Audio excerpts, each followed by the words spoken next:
Big week this week coming up for earnings. Guys, of course, I'm going to start with what's behind me today. I know that the vast majority of you, based on our polls, have said that you tend to be right-wing. And for those of you who are left-wing, this is not meant as a criticism of you.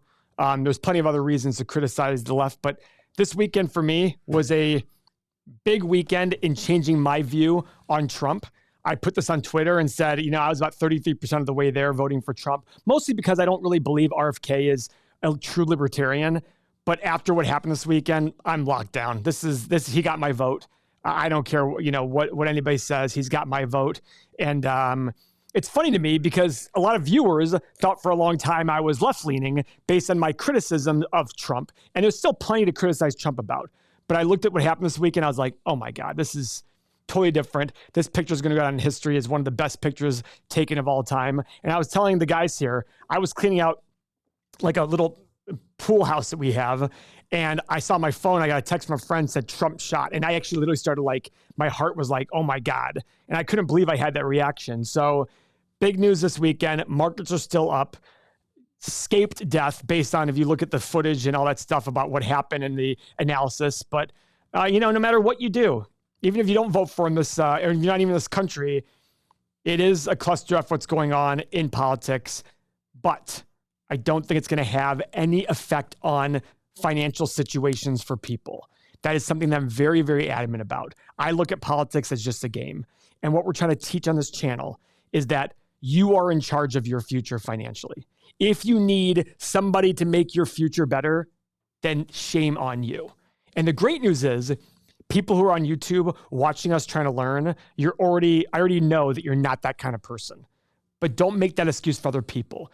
Take what you've learned in your life financially and teach others who don't have that ability. And trust me, it's hard. You have to walk away from some people. There are people in my life that try to help where I go, yep, they're on help. I can't help them. Nobody can help them.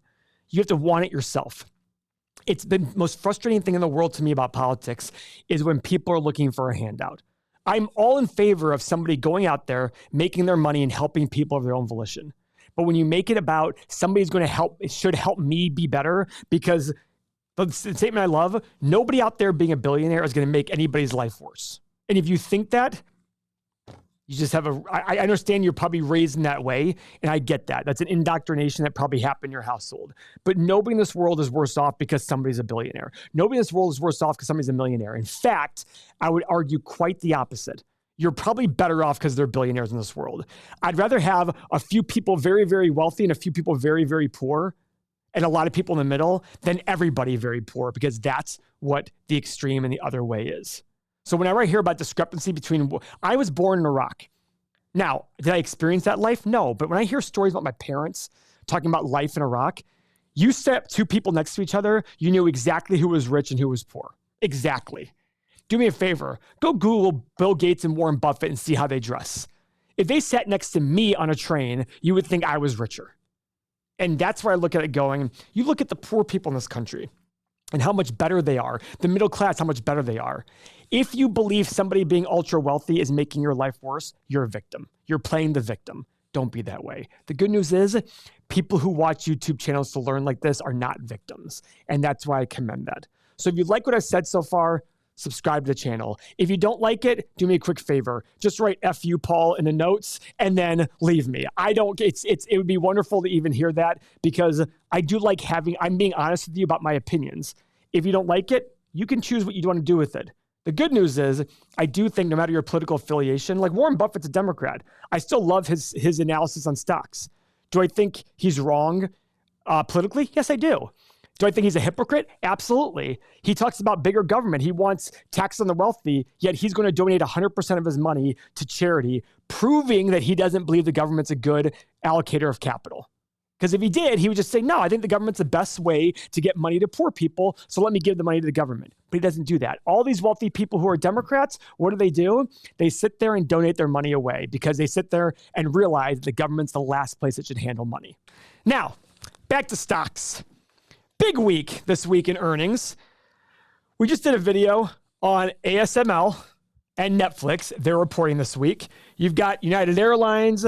You've got US Bank. I'm going to be interested to hear what United Airlines U.S. Bank, American Express, we did a video on. What are these guys reporting? Comerica Bank, another big bank. By the way, great Comerica Bank story. Dan Gilbert's the owner of the Cavs. Big guy in Detroit, loves Detroit. I love how much he loves Detroit. I love the Midwest. By the way, I love Detroit. I went to Michigan for college. I love the city of Detroit. We actually lived there in the mid 80s when we first came to the US. Comerica Bank used to be based in Detroit. New CEO came in. He was from Dallas originally, moved the headquarters to Dallas. What did Dan Gilbert do? He yanked all of his business accounts from Comerica and changed banks. I love that. And if you don't understand how tedious that is to do, it is so incredibly difficult because he's so pro Detroit. And I love that about him. All right, PNC, BlackRock. But as you guys can see versus last week, a lot of banks, just like last week, but a lot of things happening here. Cintas, company I love. The uniform people, boring company, based in Cincinnati, Ohio. Consistent earnings growth, consistent free cash flow growth. I love that. Guys, last week, Wells Fargo, JP Morgan, Citigroup all reported. All three of them had double beats. It would be important. You guys know how I feel. If you're new to the channel, I don't look at quarterly results and say, I'm going to make a decision based on that. But I do want to see the double beats on all of these. What drove the revenue? What drove the profit? Was it consumer-based? Because I personally believe the consumer is a little bit weaker than people want to admit. You heard Home Depot, Lowe's, Target. They all had same-store sale declines while Walmart had an increase. And I look at that saying, people are avoiding higher end, more expensive, delaying some purchases on things, some home renovations, and saving money because of inflation. This is very important because the consumer is 68 or 70% of GDP. So if you just see a decline of 3% on the consumer, then that's a big drop to GDP. Again, that's not being a fudster. I'm not trying to sit there and say the world is falling apart. It's just a point of understanding a double beat is great, but you got to understand the history behind it. But if these are good companies at good prices, you buy them. And if they fall because of recession and all that stuff, you buy more of them. You don't try to anticipate what's going to happen in the future. Buy good companies at good prices. And in all likelihood, they will fall further than when you bought them.